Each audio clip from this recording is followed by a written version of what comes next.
You want me to put that on my Tudor? This one's wife. Her delusion is huge. One of the key aspects of understanding why this one's wife behaves in the way that she does is to realise that she is deluded. There is no such thing as an objective reality. Reality is personal. What you see, what you taste, what you hear, what you smell, what you touch is given an interpretation by your brain. Therefore, you interpret the world around you in a way that is personal to you. Many of the things that your brain interprets, it interprets in a similar way to plenty of other people. So you have what is known as the shared majority perspective. That's because you and they have all evolved in a similar way. This one's wife has evolved in a similar way to you, in the sense that if she eats something that's known as an orange, it will taste of orange to her in the way that it'll also taste of orange to you. However, because of her narcissism, one aspect of the way that she sees the world is fundamentally different. And that's through the prism of her narcissism, whereby she sees things around her through a lens of control. Is that person under control or not under control? It also causes her to see herself in a different light, whereby she sees herself as more beautiful, more impressive, more talented, more able than she actually is. This is the deluded aspect of the narcissism, because it needs to do that to power the narcissist to believe that they are superior so that they pursue the prime aims with maximum effect. By believing that she is brilliant at giving speeches, she will then give those speeches to lots of people so that they will then respond by way of demonstrating they're under control and giving her fuel, and that manages the facade. By causing her to believe that every man wants to sleep with her, that causes her to behave in a fashion so that it enables her to assert control over those men and draw fuel from them. Thus, the delusion of the narcissist very much causes a purpose. It allows the narcissist to function in a particular way so that the pursuit of the prime aims is done to the maximum of effect.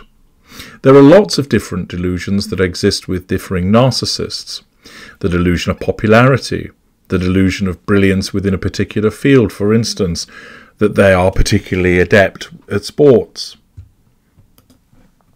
The delusion of being a brilliant public speaker, the delusion of being particularly clever. Now, let it not be forgot that there are many narcissists that are actually very good looking, are brilliant at sport, are fantastic public speakers, are highly intelligent. So there are narcissists where there is substance that backs up their beliefs. But for many narcissists, they don't have such an advantage. And it is similar for this one's wife. These delusions are at their strongest amongst lesser and mid-range narcissists. As you know, this one's wife is a mid-range narcissist. Accordingly, she's not particularly good at speeches, she has no original thoughts to offer, she's not particularly intelligent, she's not humorous, she's not charismatic, but the delusion causes her to believe all of those things so that she propels herself to assert control over people, draw fuel from them, etc. And one of the strongest delusions that exists with regard to this one's wife is with regard to her physical appearance. Now, it would be unfair to describe her as ugly. She isn't, but nor is she stunning, nor is she heart attack beautiful.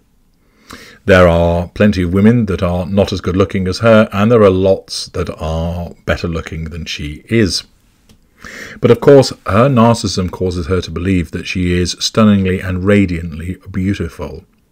Furthermore, it also deludes her into believing that she is a fashion icon. And it causes her to believe that whatever she puts on, she looks absolutely brilliant in.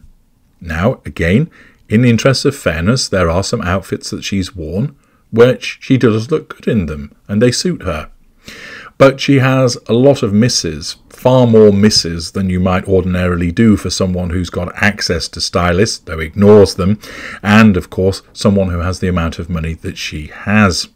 Furthermore, with an emphasis upon her public appearances and, of course, the somaticism of her narcissism, you would expect that she would look, in every public appearance, drop-dead gorgeous. She doesn't. She's regularly known for wearing some real fashion abominations, items that don't fit, items that are creased, items that don't suit her. But she doesn't see this. I've explained it before, and I'll explain it again, because people keep on wondering it. Why does she dress as she does? Doesn't she own a mirror? The fact is, she looks at herself in the mirror through that distortion field which tells her, you look great. Think about it. She doesn't put on an outfit which is ill-fitting and then go, well, I look shit in it, but you know what? I'll wear it anyway. Of course not. She looks at it and thinks, yeah, I look fantastic, because her narcissism makes her believe that she looks fantastic. Plenty of other people will look at it and think, no, that doesn't fit, that doesn't match, that doesn't suit you. But she can't see that, because her narcissism won't let her. She believes that every item that she puts on makes her look amazing. Indeed, that she believes that she enhances every fashion item that comes her way.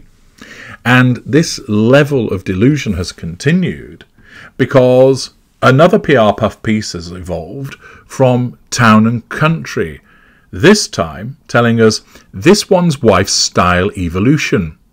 See all of the Duchess of Sussex's best looks here. And this was published just recently.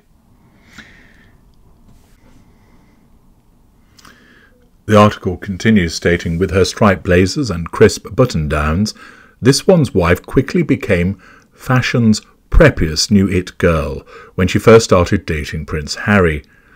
We are chronicling her standout style moments here, from her iconic royal wedding ensemble to her various royal tours and the outfit this one's wife chose to introduce baby Archie to the world.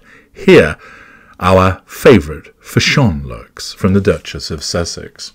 And thus it's described as all of her best looks. And there is a remarkable 213 slides, each one with a description of what she's wearing, where she was, and in some instances links to enable you to purchase the items yourself. So, a catalogue of her fashion. I haven't included every single item, as we will be here until Christmas, but I've included many of the items that have been suggested as her best looks. So I suggest you settle back and get ready to see if some of your fashion favourites in relation to this one's wife form part of this deluded wardrobe. You will see that to describe some of the items that are about to come up on your screen as her best looks demonstrates just how deluded she is. Let the fashion commence.